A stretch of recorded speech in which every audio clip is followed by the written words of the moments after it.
Σίγουρα θα έχεις ακούσει πολλούς στο διαδίκτυο που σου λένε, που σου υπόσχονται ότι θα γνωρίσεις πολλές γυναίκες.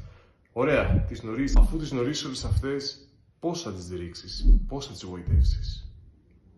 Είναι κάποιο μυστικό? Είναι απλώς λάθη τα οποία δεν έχεις αντιληφθεί? Αν θες περισσότερα, αν θες να ανεβάσεις το επίπεδο σου, αν θες να πηγαίνεις με στρίπες, με κοπέλες από το Greek Next Top Model, να σου λένε για σχέση, αν θες να πηγαίνεις με επώνυμες, με μοντέλα, με ηθοποιούς, μείνε μαζί μας και παράγγειλε τα ειδικά σεμινάρια.